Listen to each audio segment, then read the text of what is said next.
Well, hello everyone. If it's Monday, we wear pink. I don't know. It's Bears of a Certain Age here with Jonny and Scott. Welcome everybody. We are at the onset of Pride Month right here on Bears of a Certain Age. Everywhere you turn around, there's a rainbow Target, Sears bumper sticker, aqua water colored rainbow flag, to the good and to the detriment of our entire society, I think. But Johnny, happy Pride, my friend. Happy Pride. I love that you know what's so funny is so obviously Pride Month is June, but so many of the little towns will take it out through July because they want people to come to see them too, so they don't want to compete. And I think that's amazing. So basically it's just Pride summer. Exactly. Well, you kind of have And to. A I lot of love people do it based on location too. I mean, we know we talk about Palm Springs all the time. Palm Springs Pride's in November because it's hot as hell, yeah, June, July, and August. So nobody wants to exactly. be there. And I think Miami's like one of the earliest kickoffs because they start getting really warm in March or April. So I think Miami's Pride's Right? usually in April. So you kind of got to go I think with the season and with the temperature. exactly. I think I love the fact that it's all it is you take a moment, these cities take a moment to highlight for their citizens the joy that diversity brings us. And so I love it whenever it is. But yeah, but we just put it as the month of June on the calendar, but it's basically every month. And if you wanted to throw a party, anytime I throw a party at my house, it's Friday. There So you that's go. just what it is. Well, it can be Yeah. such. We talk often about the double-edged sword on here. Pride can be very much a celebration, or it can be a protest, depending on the year, Yeah. depending on what's happening, depending on the community throwing it, depending on the drama behind the pride committees. I mean, there's Right. so many things that go into a pride, right? That it's a very Well, I interesting think time of it's year. you referenced Mean Girls in your opening with the wearing pink, and I think we have. I think it's a human thing, not just a queer thing. But the Mean Girl part can play. It depends on how your community works. There's also a gatekeeper aspect. Some people, which is part of I think mean girling, but it's just part. Listen, here it is. I've been on nonprofits that are have nothing to do with the queer community, and I can tell you firsthand, it's everywhere. So it all manages. It's all how you want to approach it, but it's a true thing. And one of the things we were talking about kind of before we started, you mentioned double-edged sword. One of the big things that you'll find in discussions in different communities is is Pride a one-day thing or is Pride a different events going up to Pride? And then you run into this weird thing that I've seen in more than one community where if the organization putting on Pride doesn't have their claim on all of the things going on, there is this rivalry between the groups, which is weird to me because we just should all celebrate each other, and no one owns Pride. You know, no one should own Pride. Exactly. You know, except that it's a part of each of us, especially if we identify as any part of the queer community. Yeah, it happened in Cleveland. Cleveland actually split and had two prides one year because two separate groups broke off. They all got mad at each other, and they each had to have their own pride. It was the funniest thing and the saddest thing I've ever seen at the same time. But Yeah, it's like we do tend to eat our own in some of these things, and pride yeah, means and so that's many just different things. human To me, nature. pride is always history. I'm because of we're activist based. You and I are both social activists and everything we do in our podcasts and everything. I like to think about the historical aspects of pride, and not Yeah, necessarily make it a negative thing, but make it a celebration of things we've gone through. But you need to know exactly. your history so you don't repeat it. I'm a huge advocate of that, and that pride Exactly. is more for me. And that's, I think, I always say if we don't understand why we have the right to celebrate, we should learn that first. You know what I mean? I love that so many young people are able to embrace who they are and have families that embrace them. I think it just helps us more if we understand that that wasn't always it. You know what I mean? And give you a reason to dance and be so thrilled that this is your life now. I think it's important to do those things. You know what I mean? And I think you're right. I mean, you make a good point that you and I are activist minded. So maybe it is a little simpler for us to say this is what it is. And not that I am not human and, let that fall into place. But I do want to see those pieces remembered because, as you say, the only way not to repeat your history is to know it, Right. to know that history. Yeah, yeah. But one of the things I Bears got the best of me. I said, bears on my fantasy. I said, bears ain't what I like. We do it all night, alright. Bears that don't discriminate. I take a cover chop to circumnavigate. Steal my heart and let it percolate all night, alright. Bears got the best of me. I said, bears on my fantasy. I said, bears ain't what I like. We do it all night, alright. Bears. learned this year that it was very kind of profound to me when I heard it because I'm working with the Bayard Rustin LGBTQ Resource Center in Akron. It's a fantastic resource center, serves primarily the African American community around that area, and they have a Black Pride. And then Yeah. everyone, and when they first started doing it, they got a lot of grief. It's like, well, we have Pride already in Akron. Why do you have to have a Black Pride? And I always kind of thought the same thing. We kind of divide ourselves sometimes. But the director of the center talking about it, and he had some I thought was a great reason behind it. It's like pride is not for you. Pride is for the people that come to visit it, right? You wouldn't stop anyone from having an Irish Pride Festival or an Irish parade, right? You wouldn't have someone by having a Celtic or a Slovakian and Italian. I mean, in Youngstown, Ohio, there's 5 Italian Fest, right? You wouldn't stop them. Right. You're celebrating their heritage. You want people to learn their heritage. Pride is about learning Yeah. things. In a Black Pride, you learn more about the Black community in a Black Pride and what it Right. means to be gay. Because sometimes it means very different to be gay and Black than it does to be white and Black. And I think that's what all prides are. It's we're welcome you to join our community and see what we're all about. The good, the bad, and the ugly, because we have good and bad and ugly in all of us, right? So it's a And new way all for me that's to the look at it, and I human love that. that's the human through line is that it is. I like to find ways to find our common denominators in humanity, and I think as we try to reach across the aisle to our heterosexual brothers and sisters, it's important to help them understand. And I think you're right when you say Black Pride. I think I always tell people when I first started in radio, it was me and three other white guys on one show, and I got so much flack. And I said, they said I was letting my white privilege show, and I said, I hear what you're saying, and there are reasons behind the scenes why there isn't it, because nobody else was trying to be on that show but these guys. So I will tell you this, everybody has privilege. Everybody. I don't care who you are. There is something in your life that makes you privileged where another person is not. The first thing I can do is recognize I have privilege. And the second and most important thing I can do is step beyond that privilege to understand another person. That's all I can do. I can't change that I'm a white guy.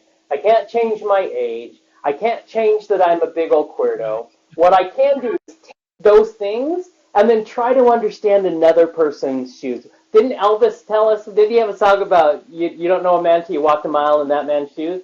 I mean, my dad loved Elvis, and I have always taken that. And I know I'm going to fuck up. I'm not going to be perfect at it, but I'm always going to try to go, I don't understand what it's like to be a queer Black person in this world, and their experience is way different than my experience. Why would I deny them the right to celebrate who they are? Plus, we're teaching our kids. You know what I mean? We want our fellow humans to celebrate themselves in a good and positive way because we don't allow that. And so I think that's amazing. But you're right. The first thing in my head would have been like, why do they need Black Pride? Well, that's not the right question. Right. And If we recognize that in ourselves, we can ask the right questions, you And it know? helps us expand our own horizons too. I think we need to do that. I shoot myself every year. I always go through all the episodes that I did for a year on my podcast, right? And I look at it, and every year I say I'm going to change, but every year I look at it, it's like, okay, I had 7 African Americans and 2 women on all last year. It's like, it's not that I'm anti African American or anti women. You don't Right, think about it. It's not my circle of influence. It's not my circle of friends right, unless they reach out to. I have to learn to reach out more, and I have to learn to expand right. my circle more. And that's why I love Yeah, when someone reaches out to me and asks, "Yes, please let me learn about you," and yeah, kind of enjoy that because we all kind of are a little cocooned in our own little. Like you said, everyone has their own privileged worlds, right? And whatever that world yeah. happens to be, that's who we tend to communicate with the most. So I always And look at yeah, let's be honest. I mean, I can only speak of my experience, but queer men are very insular. Queer guys, you know, and it's just for some reason, how we culturally have created ourselves. So I think, you know, queer guys, my fellow queer brethren, you do have to take the effort to step outside of it. Because listen, I'm right there with you, and I love what you said. Because I say all the time, I'm like, I don't think about it because all of my friends, the majority of them are, you know, queer men. And of course, through the years, I've tried to change that now and balance a little more. And although not perfect, and now I love a more well-rounded life. But it's true because like attracts like. We want to be around people that we recognize and see. I mean, we're sitting around telling for the last how many decades, hey, straight people, you should see that I'm here too. But what we like to do is say, your path is going over here. I would feel better if your path was right here. Well, that's not what it is. I hope all paths are everywhere, and we need to learn to have friends that are part of all of it. and I think that's what pride should all be about. And I think we've had some strong years where it has been. I think Yeah, we're getting back around because of all the controversies out there right now. I think it has become a little more focused on the pride element of in ourselves than more than just a party with all the drag queens. I love having my drag queens at Pride, but it's a lot more than just having entertainment after entertainment on the stage. It's all about talking about the different groups and having the representation by all these different groups. So yeah. and why are those drag queens on that stage? Like the fight that took forever to get them to where now. I mean, RuPaul's Drag Race wouldn't exist if it hadn't have been for all of the work that was being done from way back in the 50s and the 60s and even probably before that. You know, so it's even more fun, those drag queens up on that stage entertaining you, if you recognize, oh, wow, they have earned the right to be on that stage to entertain. You know what I mean? Yeah, that's the crazy thing. Yeah, like I said, I think we try to be bigger and better every year, and sometimes bigger and better is not best, right? A lot of communities use it for the big fundraisers every year, so they it turns into a money grab and a money game. And I understand that they need it to support their programs and things like that. So I do understand it. But then you start charging $10 for Pride, and there's some people that can't afford to go $10 for Pride. Do you have a Yeah. scholarship program to offset that and let people in for free? It's just I think we need to take the monetization out of it and make it into the group activity of it and bringing everybody into the tent. And it's very hard to do in today's day and age, but it's something I hope we get back to eventually. Well, and you had mentioned, you know, you had alluded to things like Target and other corporate sponsorships. Of course, that's been a gigantic conversation because to reach more people, you need more money. And then you're like, did you, you know, sell your soul? And look at Target who turned on us. And now this year, they're deciding if they want to risk doing Pride thing, which is just, pardon my French, but that's just bullshit. But here's the thing: a lot of, you know, the more people you're bringing in, the larger that pride is. More likely, you need to bring in some money to cover that. And so it is this kind of like, how do you balance that? I do not. I don't wish anybody not to get the money they need to have these beautiful festivals. But it is a balance that is not easy to do, and you can't let it take over why you're doing it. And I'm not saying every organization does that. I'm just saying it happens. And you're right. What if you start? A lot of prides are being charged for. I used to live in a city that did that. You have to look at these things, because then what's going on behind that? That you have you have othered our own community. You have said it's us and them. And so I do think it's problematic, and it's a slippery slope that once you start, where do you end? What's coming at the very end? Are we doing a classist society for queer people? I don't know. But we do need to watch those things. Like, I don't know how you balance the money aspect that is definitely needed. I don't know how Tough. you do It's that. a tough thing. I mean, you need. We both work in different positions where everything where you had to pay for anything you did, right? So you don't use. I understand the concept of having a big fundraiser every year to fund certain events, but when it's something that's for Right. the community, I don't know if that's as much it. Like we talked, Right. even your fantastic underwear show, it was priced to make it accessible for every. You had to pay to make it happen, but it wasn't a fundraiser event for you. You broke even, right? So it's Right. more about Exactly. when it's community event like that to show body positivity, or if it's when a community event to Yeah. show pride in the community. We have to balance that between events that are true fundraisers. There's a lot of things you can do that are true fundraisers, but I don't think pride should be Exactly. one of them. That's my personal opinion. I think you're right, especially because for most communities, Pride is that big jewel in the crown every year. It's that moment. So I agree with you. And like some groups are really great at this. I know where I live, they do lots of things throughout the year to start raising money because it's needed. But yeah, I think you make some really good points. And I wanted to ask you, because we have both also have similar histories. I know you used to run like a community pride center. I used to do that in my 20s as well. Um, I don't think it was even easy then. It's not as hard as it is now. It's really hard now. But what was that experience like for you?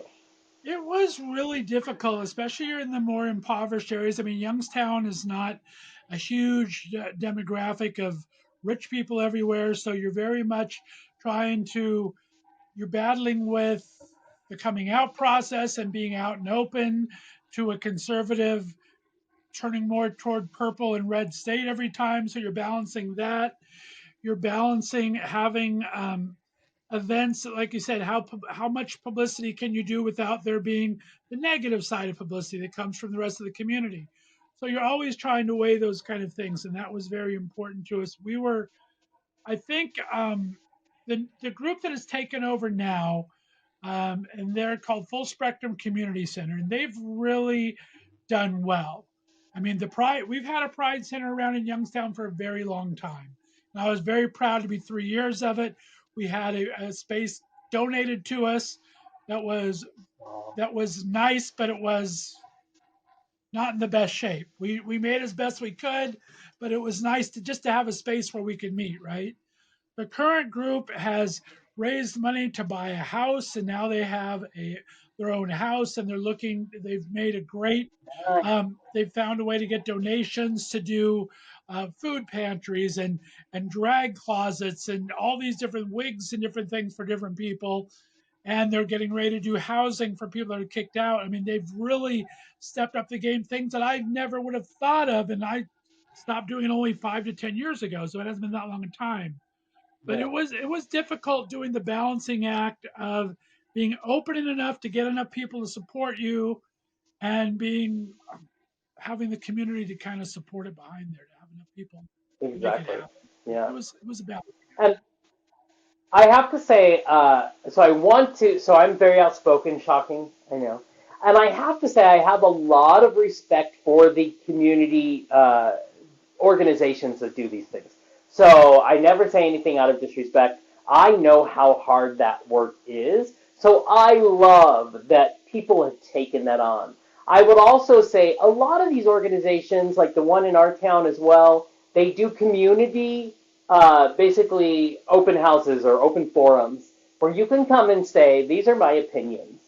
I think that's very important. Now, given just because you have an opinion doesn't mean it's a good one. But you should, if you feel the need to do that, these organizations are trying to hear from you as well. I think it's important to be authentic. I show up at meetings and sometimes I say things that people don't want to hear and maybe they don't care. And that's okay. But I think it's important to show up and say, hey, I have a lot of respect for the work you're doing. This is what I think. This is, I would like to throw this out there. But I come from a background where don't complain without a solution. Does nobody any good. You're wasting my time. You're wasting other people's time. Show up and say, hey, I've noticed this. I didn't like it. I wonder if you guys have thought of this. And then sit your ass down and shut up and listen. You know what I mean? You don't have to go on and on. If you don't like it, there's other things you can do. But I do think it's important to be authentic. I think it's important to be honest with these organizations, because what's that old adage? Absolute power corrupts absolutely. It's just it's just a human nature thing that sometimes a group that has all the power over something, that can get out of hand unless there's a give and take. And I think there are community organizations that have done a great job saying, we want to hear from you, we're going to listen to you. And so I just want to reiterate that I love the work that gets out there to make Pride happen. And even if I stand up and say I would like to criticize this, it's only because you're doing that good of a job, I think, that I'm being honest. Because I love all of the groups in our town that work as hard as they do. But I'm always going to be that guy who, is going to say things when needed said and celebrate things when needed to celebrate. I think both sides of that coin are so important. But just know that when it comes, I say this too. So when I did the underwear show, so I produced and directed that show, and I had some people who helped. And one of the stylists had not put on a show at that level. And so it's that we have 4 days till showtime. He is stressing. We're at a rehearsal. He is stressing out big time. And I take him aside and I say, this is what I need. Try to hear me. I have been directing shows for 30 years. When you get to those final days, this show isn't yours anymore. You have to give up the control and say, I hope I've instilled enough of what I wanted to into these people, and now it's theirs. Like you're torturing yourself, you're torturing others. You have to let it go and trust the vision. I think it's the same thing. Let's say you're a week from Pride and you didn't like something. I believe greatly it's now time to support the people who are putting on Pride. Go have a really good time and love it. And then as you start planning next year, if you wish things were different, say things then. But celebrate those people because they are spending a lot of time working their asses off for something that is important, even if it's not exactly what you were hoping for. So if we are in that final stretch, pretend you're a director and be like, hey, I just need to support them. This is no longer, it's going on. So now let's make it amazing. Because that's also showing everybody else in the world who maybe doesn't want to see your Pride, showing them that, hey, we're not going to interfight and destroy this. We're going to come together when it's important to come together. So, And I really think we need, speaking of coming together, we have to make them not a battle for popularity, right? I mean, it's nice that we're having these extra prides, but do we need to have an Akron Pride and a Canton Pride that are 20 miles apart?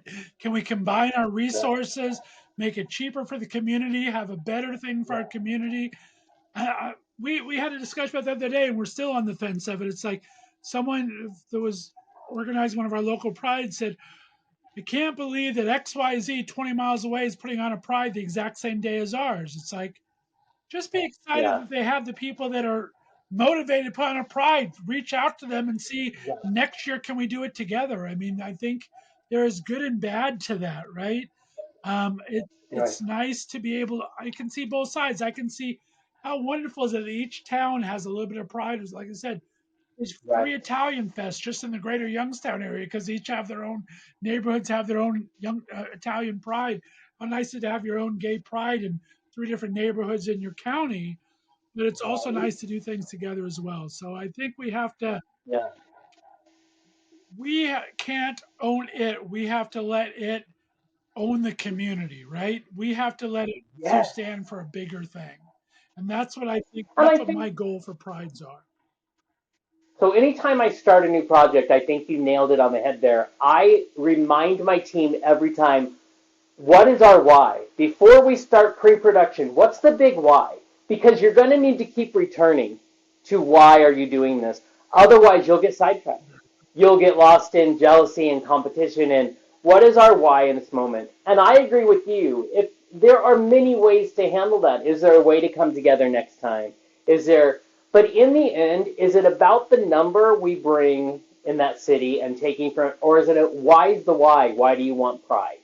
You know what I mean? And you have to, it's the only compass you have is what your big why is. So I have to say, I wanted to say as we wind down, I want your opinion, and everybody, you're going to have an opinion on this. Is our goal to one day not need pride?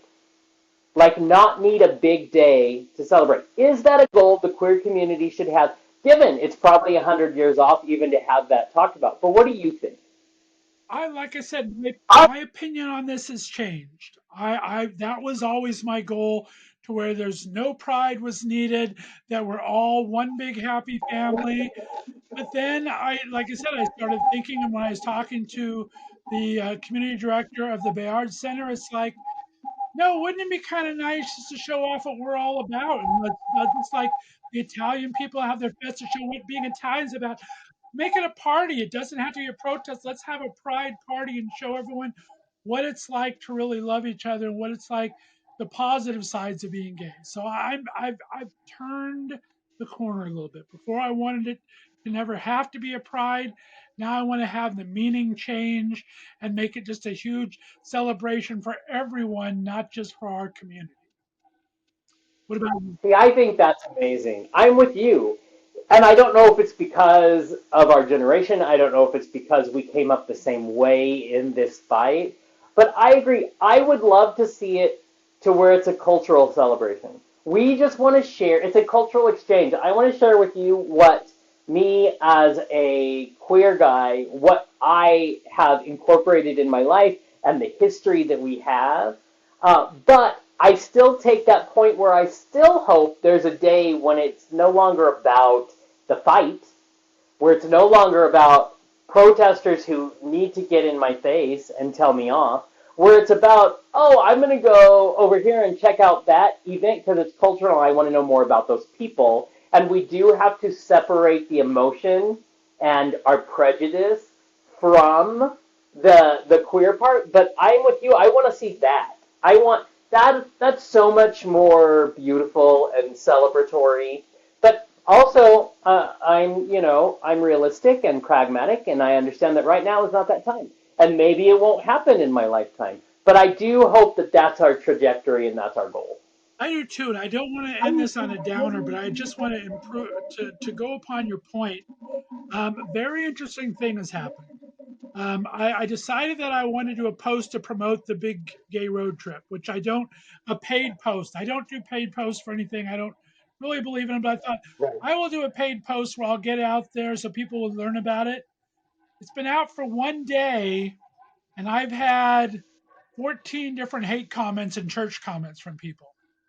And it's Oh people I yeah. don't Well, know. And so I know it's from the ad. It's not what the ad's about. It's from paying to go out there. So now I'm thinking, do I want to promote to anybody? Because I thought I targeted it to LGBTQ people. Obviously, the algorithm had different things in mind, right? But I was right. very shocked to see that there was going to be vitriol toward it. I have to admit that a lot, and it's just a little strange to deal with. So it's going to be an interesting And journey still.